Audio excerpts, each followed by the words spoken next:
Okay, you guys, so today we have kind of a fun episode. We're going to be doing 10 things that we have quit. I would say recently, but they have been recent, but they have also been for a long enough period of time, I'd say 2 or 3 months at minimum, that we feel like we have some experience actually quitting them, because if you quit something for a day, did you really quit it, So anyways, if you enjoy this episode, share it with a friend, give it a thumbs up. Thank you for your ratings and reviews. I hope you guys don't get tired of us saying that because we do not get tired of reading them. So thank you so much. And we're going to dive into today's episode. The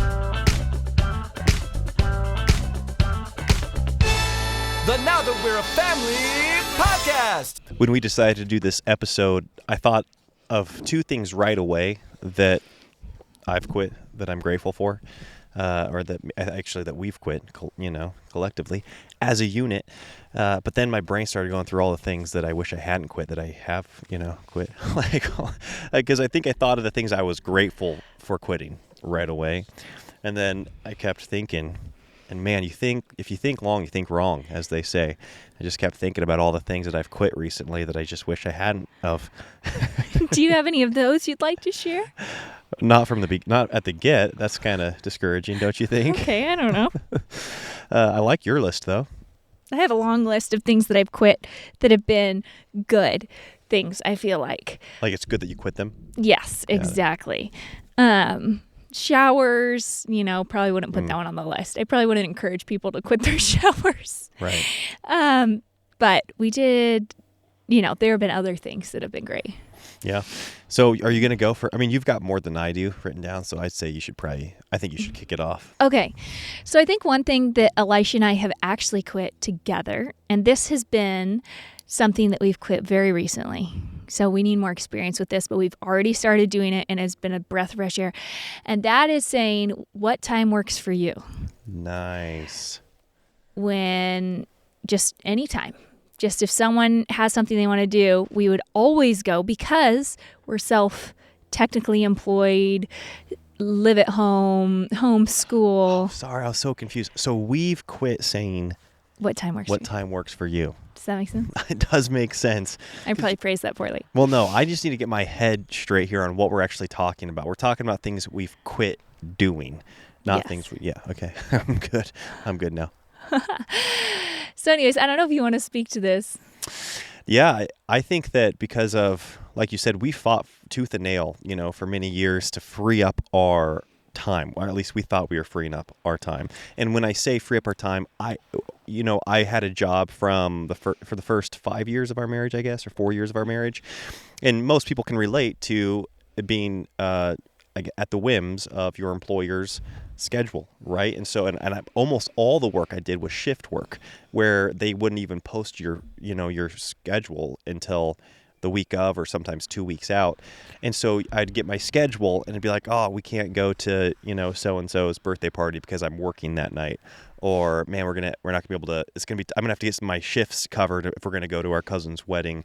And so anyways, we didn't, most people don't like that, but we didn't like that. We really wanted to get free of that so that we could go see family when we wanted to see family, be with our family when we wanted to be family, and work when it was best for our schedule. Obviously, the work needs to happen in order to provide for your family. The work has to take place, but we wanted to be able to put it in our calendar when we wanted it to be in our calendar.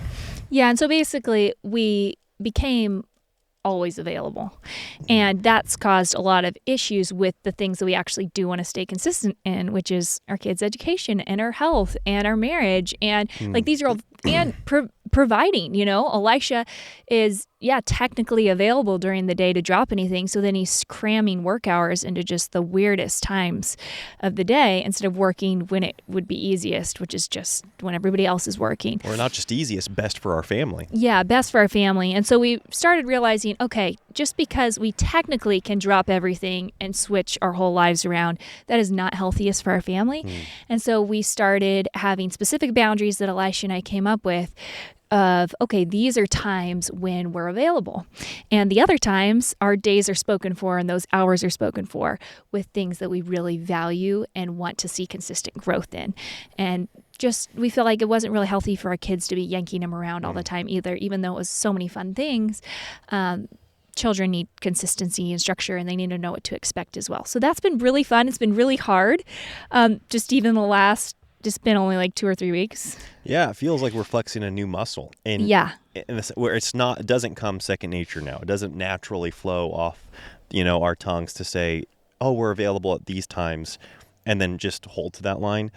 Because like you said, we had gotten accustomed to, and it is exciting at first when you do have your time available. You love it. And you're kind of like, hey, anytime, come by anytime, or what time works for you, or I'll meet up with you whenever, when are you free?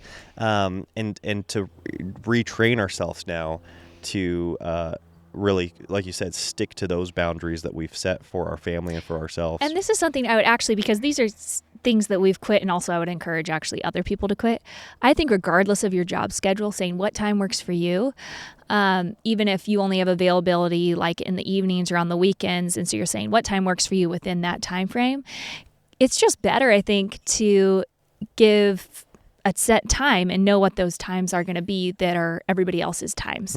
So we're like, hey, like these are the times we have open on Saturday. The morning is our family time or whatever, I really respect people that have boundaries like that. And I think that you can have those boundaries of when you're available, regardless of what your work schedule looks like or your school schedule looks like or whatever, because we only have so many hours that are, what do you say? They're like, they could be anything hours, I guess. Kind of like flux or something. Yeah, flux hours, like everybody only has so many of those.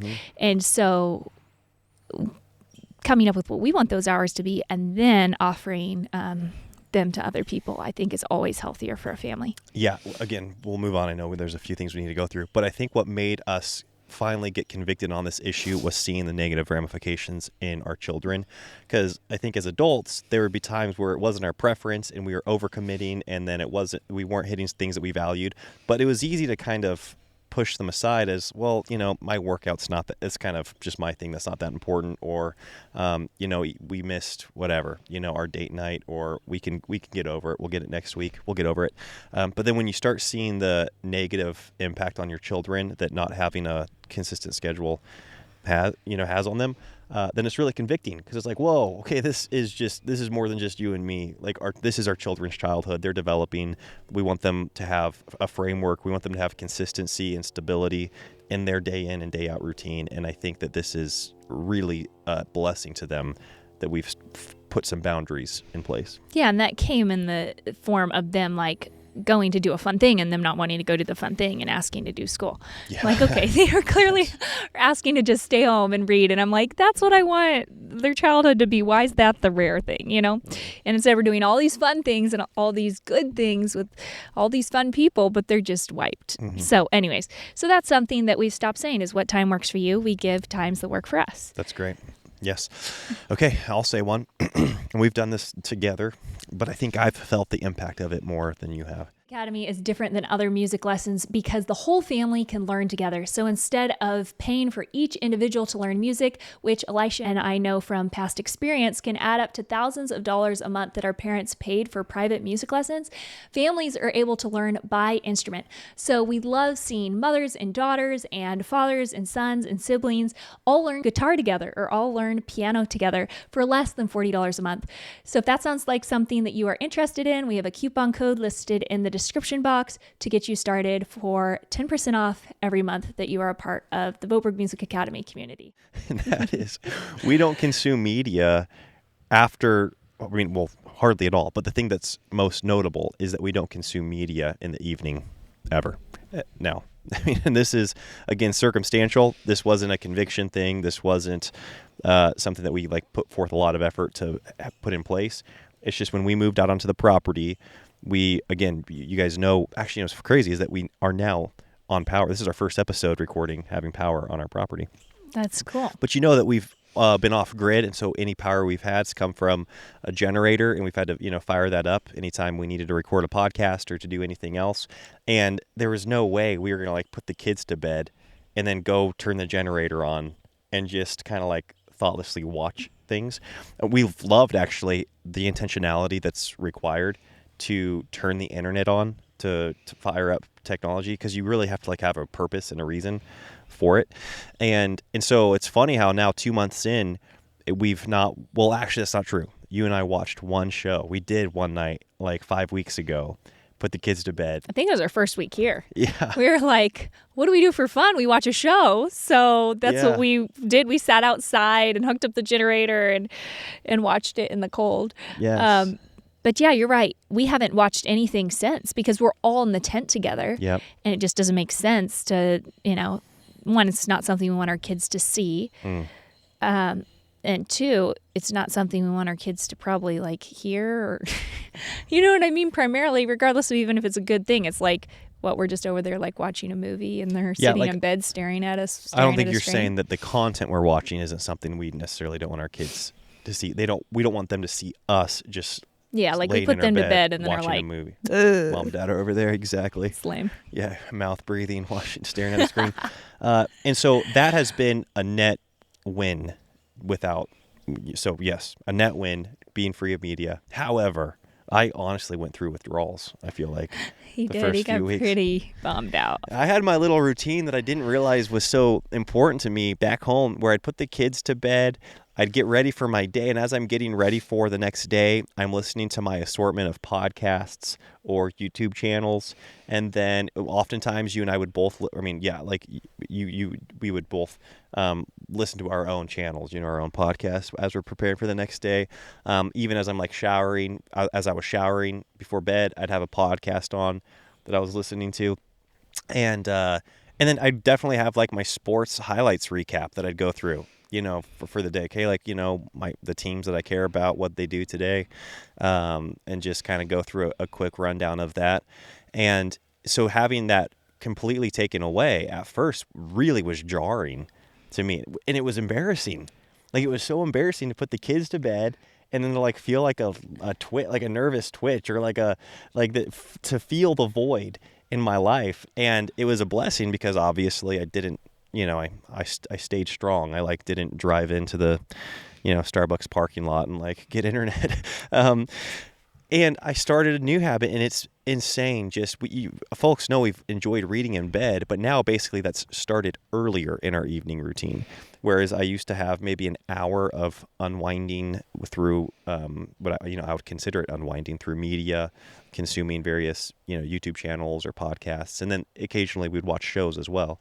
Now it's like the kids are in bed, and we just start we brush our teeth, wash our face, and we start reading. And we've been able to read so much more, and that actually has improved my sleep incredibly. It's a habit I really want to maintain once we are in a building and once we have, electricity.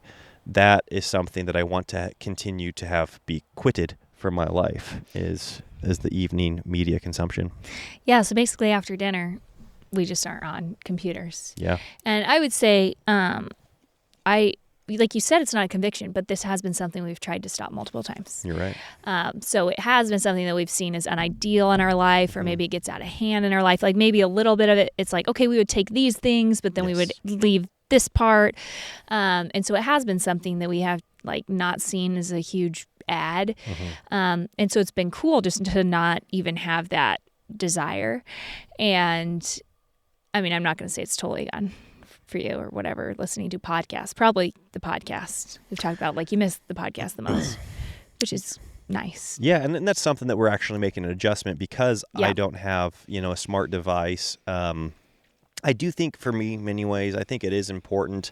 So it's been a great season, but many of the voices that I would be encouraged by, I would consider them my online mentors, right? Or just these people that are challenging my thinking in places of, spiritual development and growth, theology, business development. That's a big one. Even just health. I think I do think that's helpful to me long term, right? Yeah. Especially since I don't work with other people. I'm not a real social guy. I'm naturally very introverted, so I don't go put myself around people very often.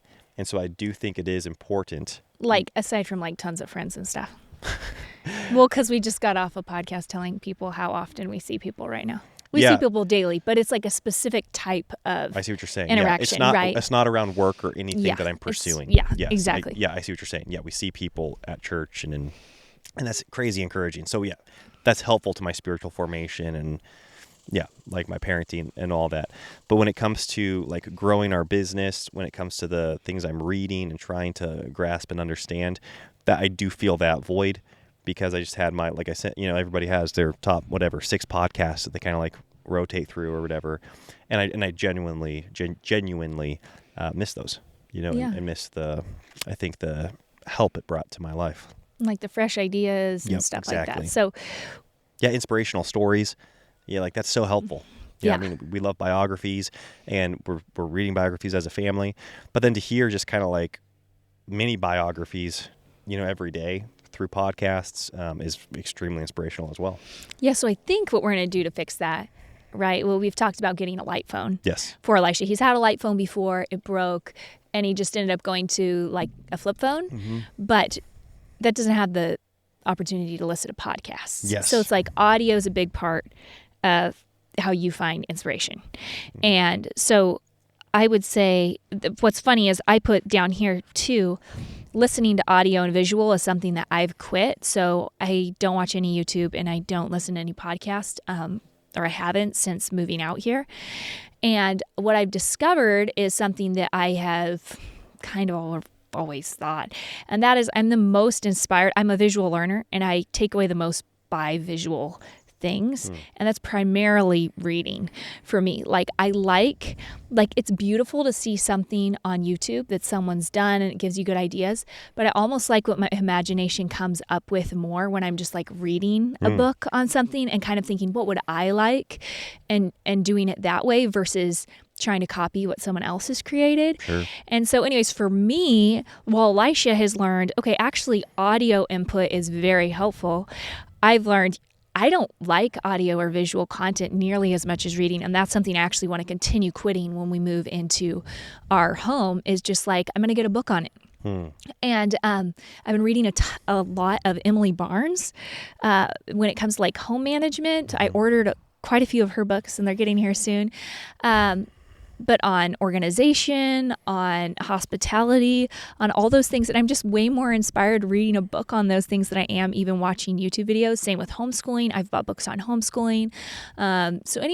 Anyways, like my dream is to provide content in the written form for other people that also feel this way, because right now we only provide audio and visual content, aside from Elisha's awesome Top 5 Tuesday email. Yeah. But it is harder it takes a lot more foresight and insight, I feel like, to create those physical products instead of just doing digital. So that's a dream of mine, is to create content that I would love to consume that way. Because this has been a hunch I have had, because anytime you guys ask, what are your favorite podcasts? What podcasts do you listen to? What are your favorite YouTube channels? I haven't really known what to tell you guys, because like I do look at my explore page on YouTube or whatever, but it's not like I follow someone specifically consistently, if that makes sense. It is, yeah. So I haven't missed it at all. Yeah, because even when we had technology, the podcasts that you would enjoy or tell me about felt very one-off. Yeah, it's like I listen to this one episode from this podcast, or I hear an author and I try to get the podcast they were on or an interview they were on or something like that. Right. I don't know. Maybe you know of some people I was listening to consistently. Yeah. No, I mean, I think you're dead on, where it's like you would read a book and you would maybe go down the rabbit trail of that author's past, 4 or 5 interviews. Yeah. But then it's not like you followed and subscribed to a particular podcast and listened to every episode that they came out with. Yeah, or I do like a YouTube search, because I would go to YouTube to search things, find people I like, and then listen to all their interviews and then order their book. And then I'd end up getting more from their books. So anyways, that is just something that has been a consistent, there's something in my life that I've learned about myself and just been like, right now, I've been getting on my computer maybe once a week. My computer has major issues, so that's part of it. But I've loved it. Yes. And it's not something I miss. So that's something that I've learned, and I would just like to continue quitting. So I think like figuring out, just because there's all these inputs, and I think a lot of them are great into our life, kind of figuring out like, are you visual? Are you audio? Do you like seeing someone like do something for you, or do you have more creativity when you come up with it yourself? Like, what is that for you? And then just narrowing down maybe our inputs, because we can get a lot more from the information if we aren't intaking it every single way. Like, I know I'm not a short form content person. Like, Yeah. Like we quit Instagram and Facebook and all those things. Never had TikTok. Well, I guess since January, I haven't logged on Yeah. to anything like that. And it's just like, do not miss that. So I don't know. Yeah, that's a good point. Because, well, and even when you enjoyed Instagram, it was before they went to shorts or reels or whatever. What do they call them? Yeah, Reels? when Reels came, it really changed it for me. Because when it was like more photo focused and then caption driven, those were the accounts you would follow, and then that's so much of the value you added was through great photos and captions, and then Instagram completely went away from that, and you just kind of opted out. Yeah, it just wasn't a win anymore. Yep. Okay, you're up. I'm up. Okay, so something else I would say is, disciplining the older boys. So this is something that's been kind of gradual. We have a 7-year-old and a 5-year-old, so they aren't like old.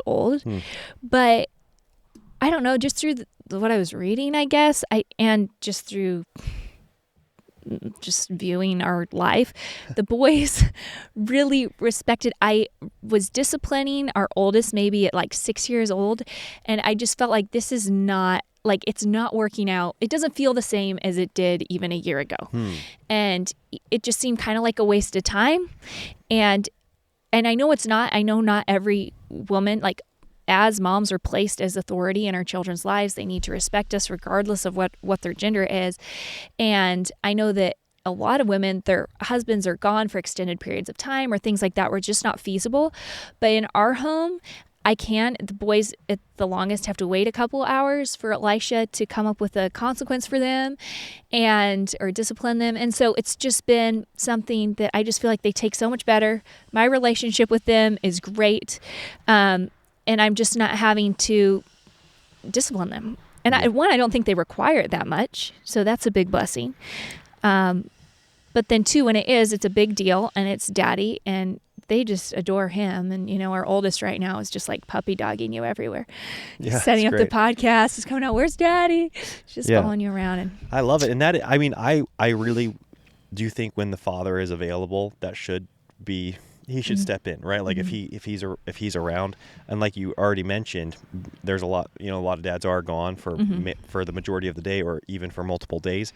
And I don't know who said it, but somebody was saying, it was in a book I read, but it was like, even when the mom's doing the disciplining, like the son especially should like see the shadow of his dad, father? the father behind his mother. Like, no, like this is an extension of his father's authority. Like this is coming from his dad, and it's just the mom's the arm of it at that moment in time, and I think that we want to have that structure, especially with our boys, to know like, hey, like this is daddy's going to discipline you, daddy's going to come up with a consequence here, and then when I'm gone, and you have to, and you're the one that kind of is forced to do that because of the situation, for them to know that this is coming from dad, like this is they are totally in alignment here. And it's not like I've never done that. If Elisha's on a trip or something like that, it's like, okay, this is what you're doing. And they know if the disciplining does not go well, then they still will answer to Elisha. And I don't know. It's really freed up my relationship with them to just enjoy them and spend time with them and not, I don't know. When our oldest son, he just turned 7, it just felt big and just kind of unhelpful. So again, wow. There you go. You quit disciplining the boys. That's crazy. Isn't that kind of funny? Yeah. It just kind of happened gradually, but you'd say, like, I haven't for a while. Yes. Yeah, and I do think like the circumstances have lent to that being a lot more feasible and practical, because we've been on the property, we've been together a lot more, so it's really worked. But I was even talking to a couple of my friends whose husbands travel a lot, and they were saying it's the same thing. Like, their son will call their dad, and their dad will give them like a consequence over the phone, be like, hey, you're going to do this well. If your mom says, your attitude's lame or whatever, then I'm going to do something else. And it's a really big deal. And I think at that age too, you can be more consequence driven instead of just black and white disciplining, like with a toddler, where it just needs to be very quick and in the moment. And so it can be more like, hey, I'm giving you a work project or something like that. Yeah. Or even wait till your dad gets home and they can think about it. And they know what they did. And again, this isn't something that happens very often in our home, which I'm really blessed by. I'm really encouraged by all of our children's like really sweet hearts. I feel like they're very soft and quick to ask forgiveness and quick to want to find restitution with us and with God for their sin. But it's just, I don't know. I think in my mind, I thought, okay, maybe we'll start that like 12, 13 years old, but it's kind of been a blessing having this on-ramp to that, because as we go into those ages, I think it's just going to be a lot smoother transition if we already, like, they already have that tie with Elisha and me, and we already kind of have that figured out a little bit more. I think that's great. You know, Katie, with the Get It All Done Club, even though you sell that to women and it's for women, I feel like the husbands and men are the biggest beneficiaries of that program. And I cannot tell you, when you implement these systems and when you started being conscientious of how you were running our household and how you were managing yourself and you were maximizing your time, I was like, wow, who is this woman? You were so enjoyable. You were always enjoyable to be around. But it's like there was truly a 2.0 moment, I feel like, in our life. And I don't know if husbands realize how much it benefits them when their wives partake in the Get It All Done Club. Well, I'm glad that you say that. Something that I think is cool is that whatever matters to you and your husband, whatever matters to your vision, whether that's going on more vacations or starting a side hustle together or spending time investing in the children's extracurriculars, whatever that is, you will have the time and energy to start investing in that instead of spending so much time doing the monotonous, redundant tasks. And so that's something that I love about the Get It All Done Club. I actually never discount the program. If you're curious for a little taste of it, I have a free masterclass down below, and we would love to have you join our community of thousands of Christian women who are encouraging each other and working towards creating more peacefully productive homes. Good. Okay. Well, I'm going to jump into one here. Yeah. I've quit working out. Yes. Is this a recommendation? No, it's not. But it has been bizarre moving out here to the property. It's funny because I have a few close friends that have like manual labor careers, and they've always talked about like, man, like the thought of working out, and they stay really fit and in shape, you know. So whenever fitness or working out would come up, they just like they didn't really contribute much because they're like, I don't know, you know, like it's my life is kind of physically demanding, and I was like, I don't know, you know, I was like, everybody needs to work out, and I still want to get back into a good workout routine, but I will say, just being out here on the property, starting with building our platform, building our deck, just our life is so active. I don't feel I'm sleeping so well, and that's always something that would come up when I wasn't working out in more sedentary times of life, is I wouldn't sleep very well. I wouldn't have very much energy during the day, and so it would remind me that I need to work out. But our life, my life, it's just far more physically demanding in the day in and day out activities that I do, and also, I mean, I don't have my home gym. That was like my whole routine was having my home gym set up, and so that's obviously an excuse that I can use. And I have gone running a handful of times. Like twice, so that's not quite a handful, but it's a couple things. You're in great shape. I think that's it. Like, you're so fit, you're so lean, you're so muscular, and I really feel like just all the activity here, all the hiking, all the stuff you carry for our family in all the way from the car to our tent location, you know, it's like all very practical fitness. Yes. And I also just feel like with the food you've been eating or not eating, you've just, I don't know. Oh yeah, I feel very healthy. That's why I'm able to. Super healthy. I think if I felt bad about it, I wouldn't have brought it up. You know, I would have just kept the shame to myself. But I actually do feel really healthy. We've spent so much time swimming. We've gone on so many hikes, and I'm always packing Lionel, who's pretty heavy now. It's a chunk. And like our last hike, I mean, the elevation gain was substantial. You know, was that yesterday or 2 days ago? How much elevation did they say that was?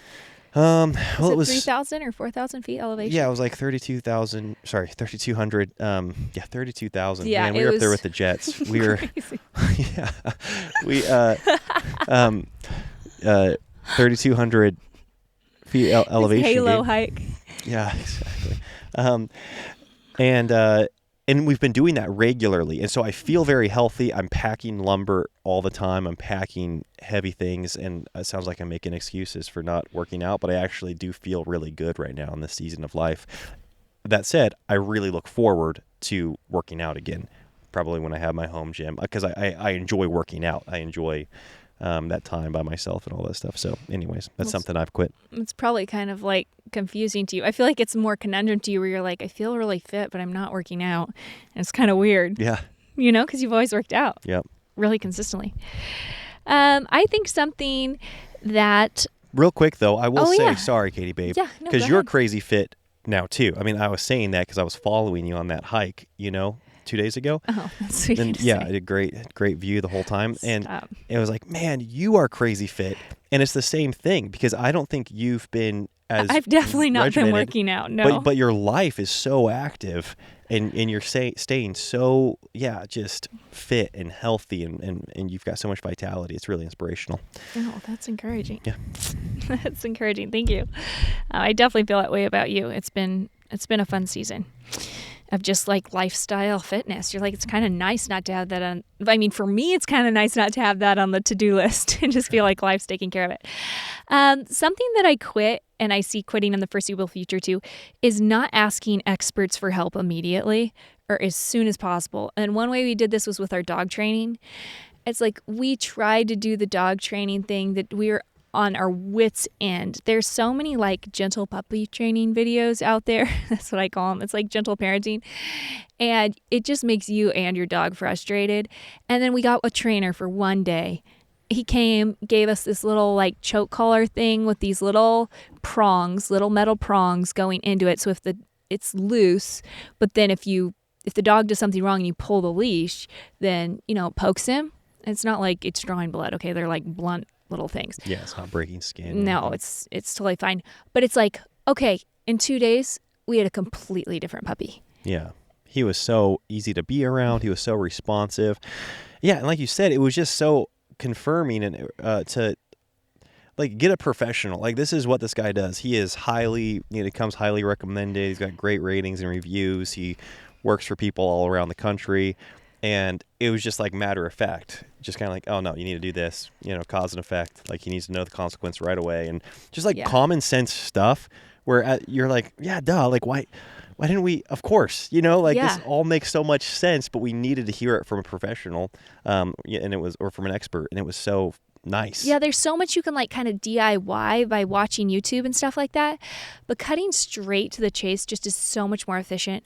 I think we experienced this years ago when I launched the Get It All Done Club the first time, and then we paid Haley and Doug to help us revise it and launch it the second time. And that was an incredible example of just like, immediate results in learning how to sell something, what the audience wanted, all that stuff. It was night and day. And that was, 4 or 5 years ago. And we're still reaping the results of that. So that is something, area we're doing this currently is I just talked to a speech pathologist. One of our children has some lisps, and Elisha and I have been working with them on them, and he's young. But it's one of those things where I think until the dog trainer, I just thought we'll just do this ourselves. And then seeing how quickly you just get a few pointers and you can completely change. Just like, I don't need to commit to years of speech therapy, but I would love to go for a couple sessions, see how she works with him, and then come home and do it on her own. So I kind of want that, just cut straight to the chase with stuff now. I'm tired of beating around the bush. Yes. Just ask an expert, get some in-person support. You're right. And then practice those things at home. You're right, because we really have been, and a lot of it has been the financial inhibition, right? Or the financial restraint. It's intimidating. Where in times past we've just figured it out on ourselves because the thought of paying somebody for an hour of their time did not seem worth it, or we didn't have the money. And you're so right. We've changed our tune on that because we've seen how efficient it ultimately it saves you money in the long run, right? Because you're you're so much more effective with your time once you have the proper tools to utilize in whatever the area it is that you want to be improving. Well, I think what's daunting is thinking of, okay, do I have to have a well-trained dog? Do I have to send my dog to like a $3,000 2-week boarding training program or something? You know what I mean? Sometimes we think, or do I have to pay for 2 years of speech therapy with my child, spending $100 an hour or something? And I think my new thought of it is like, no, go for an hour or two, learn how, be trained, and then learn how to train. Yeah.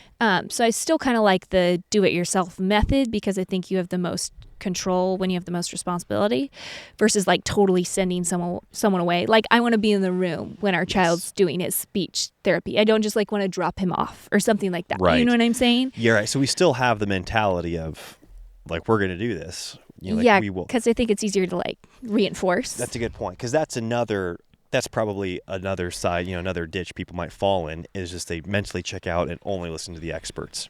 Or actually don't even listen to the experts, just like send their kids to the experts or send their animal to the expert or whatever. Yeah. And not think for themselves or take the principle and then apply it for themselves at home. Yeah, and I think that education is helpful. So I just kind of see it as like, I want to be educated and then I want to be able to pass that on. So that's something I just have learned. It's a lot more efficient. Okay, I have a few more random ones here. Yeah. Popcorn them out. Okay. One is teaching one-on-one. So I used to think that I had to have time to do stressful things like teaching reading with just one child. And then the more children that I had, it was getting more and more daunting to think of keeping that method up. And then moving out into the tent, it's kind of like, what is it? Necessity is the mother of invention. Right. And I only have basically one of Lionel's nap times and I have the 4 other kids. If we were in a house right now, I would have the younger 3 all having a rest time or a nap time, and I'd work one-on-one with the older 2, maybe older 3. And so one area we've done this is with reading, and now I have a reading loop. And so we just started doing this, but I will read with my oldest I don't read with my oldest at all now, but he's still, I think it's good for him to practice reading out loud.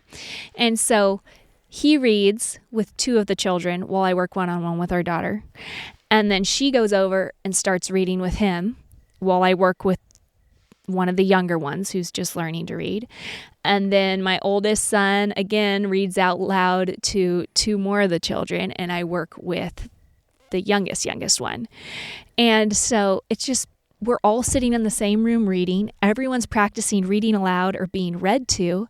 And it's great practice for my 6 and 7-year-old, because my 7-year-old is able to, even when the 6-year-old's reading aloud to him, he has to correct her if she's wrong. So he's getting reading practice for 45 minutes, either reading aloud to his younger siblings or correcting his younger sister, and that's requiring no effort from me. And it's also helping keep the younger kids engaged. So it's amazing.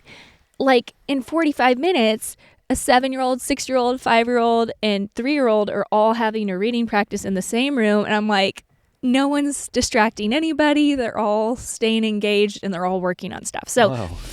I'm stoked about that. And I would like to do more of these loops. I'm going to, with memory work, with flashcards, with math facts and stuff like that, because you learn the most when you're teaching.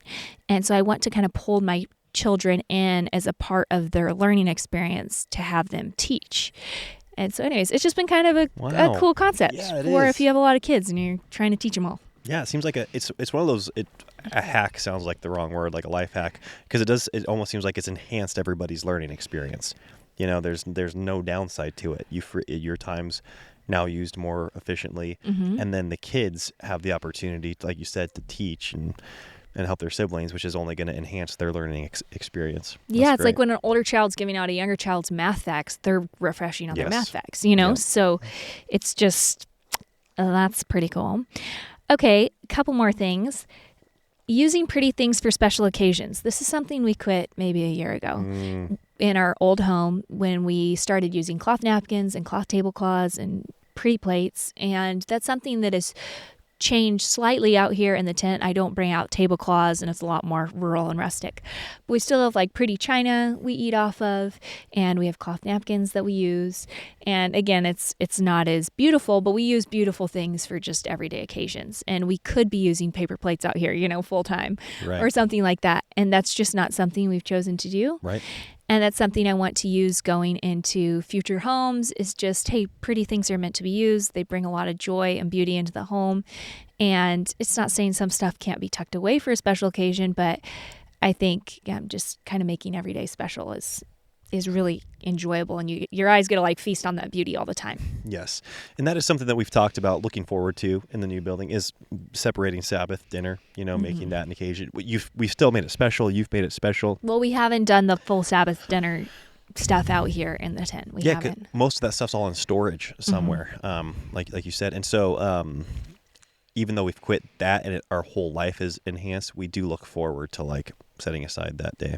Yeah, in a and special having way. those special things. So Yes. some special things are like great, but just using pretty things all the time is something that's been fun. Another thing that I've quit has been having an on-trend aesthetic with anything. Whoa. Really. And I think a big part of this is not being online. 0% of my online time the last 2 months has been consuming anything. It's like if I'm getting on my computer, it's to send an email, send a text, or do something with that I should have done 3 weeks ago with work. I haven't been working very much either. So I'm just really out of touch. And I think being out of touch has really allowed me to just be like our home design. Elisha and I talked a lot about a home design recently that's straight up influenced by what we think would be really cool in a home. Yes. And that's been so fun. I think when we were online, we designed a completely different home. Wow. Completely different interior. And it's just now it's like, no, that's not actually what we love. It's these things. And so it's cool being so out of touch because you get more in touch with what actually brings you joy as a human. Yeah, it is bizarre. And I think we've gradually been doing this over the last couple of years, really, when we started spending more time outside and we did 1,000 hours outside and then we went screen free as a family. We started identifying more and more things that we actually enjoy doing for the thing itself. Yeah. Because we had been in this, this lifestyle of documenting everything that we would do. And so you couldn't help but think of whatever event you were going to or whatever hike you were going on or whatever your meal you were preparing.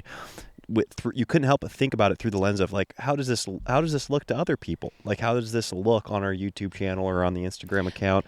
And you would know in your brain this is going to be well liked. Like you couldn't help but know that. Even if you Yes. think I like it for myself, you also know because you've been around social media enough to know this is also going to be liked by other people. Yes. And so then you kind of get confused on, do I Right. actually like this? Yep, exactly. And so it's been so, liberating, I don't know, comforting, like just enjoyable to do things just because we enjoy doing it as a family. And I think the kids know the difference too. They are so, alert and aware of when we are taking pleasure in them just because of who they are and what they're doing and just the joy that they are, the gift that they are.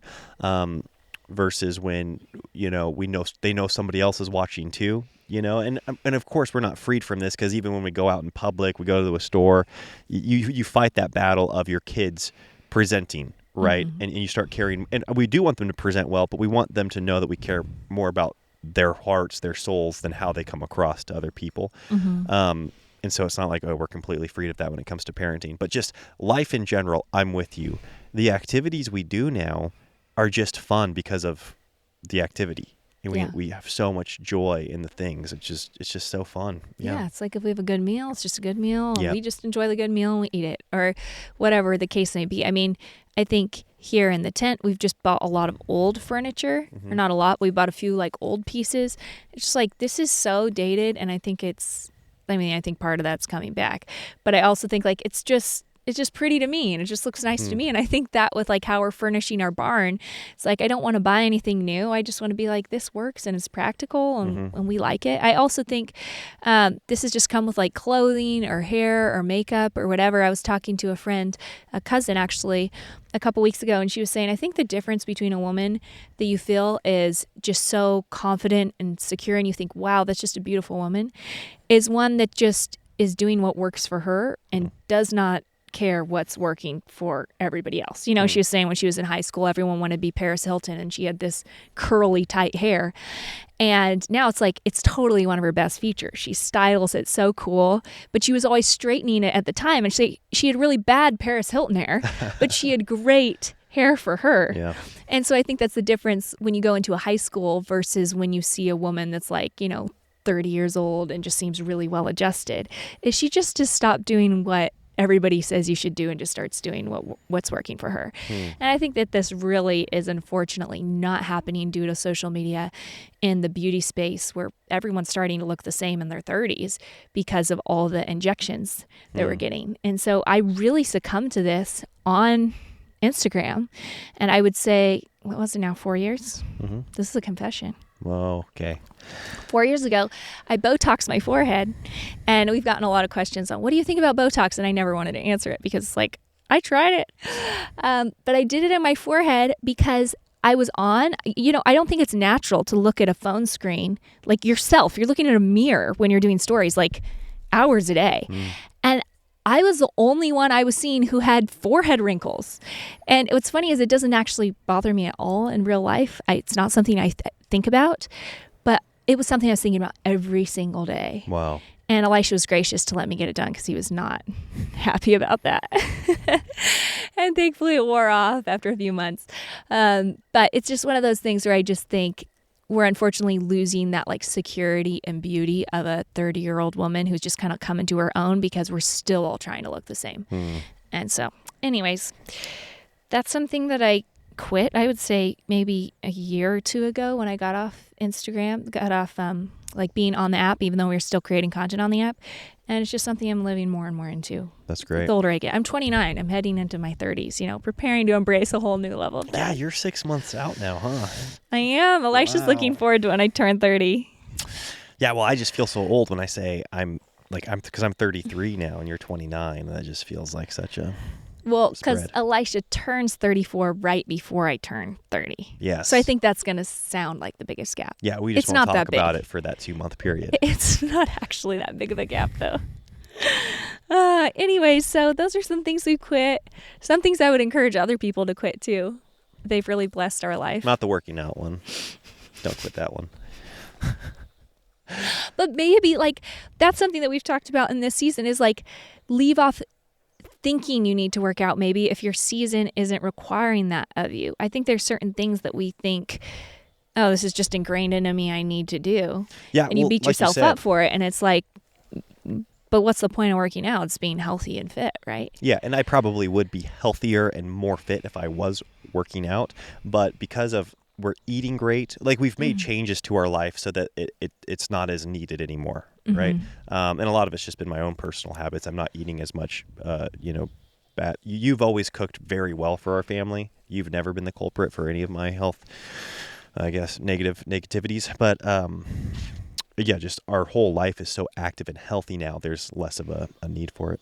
Yeah. Okay, hold on. I have one more quick one. Let's hear it. Okay. And that is, I've stopped thinking of self-care, which I've never really thought of it this way, but completely stopped thinking of self-care as related to like spa time or hygiene time. I feel like, or alone time or like anything that like gets touted as self-care, because moving out into the tent, I haven't had any of those things. When I shower, it's like at a camp shower and it's once every 2 weeks. And it's like, I need to just rush and get this done. It's not what you would really call self-care. Or like my skincare routine or like anything you see in a self-care video, I don't do. I'm not doing smoothies or lemon juice in my water or anything. And it's like, but I feel like my soul is like so rich and fed right now. And it's being in God's word, journaling, and reading for me. Wow. That's what self-care is. Wow. And I put that in air quotes. And again, it's getting detached from everything else and stop seeing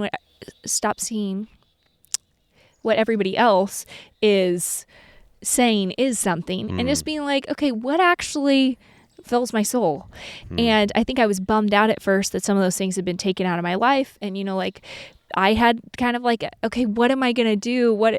This is not how I want to be, and then just realizing, oh, that's not at all where I am filled up or really cared for, like the soul. So anyways, it's not saying like I'm not going to look forward to showering again every single night as soon as we move into a home, but it's just not what everybody else says it is. Wow. Yeah, that's powerful. Just being able to spend, like you just said, you really get down to like what actually fills my soul, what is rejuvenating. And of course, like you said, those other things are great. It'll be fun when you can Yeah. enjoy them, but then we're stripping it all away. I mean, like, man, I need to get in God's word. I need time to journal, time to read other books. And we've had more of that time than ever. And as a result, our souls do, I think both of us feel very, like, relationship rich, like spiritually vibrant, like very at peace, just walking with the Lord and walking with each other. And you're right. I think it's just so much of it is due to that.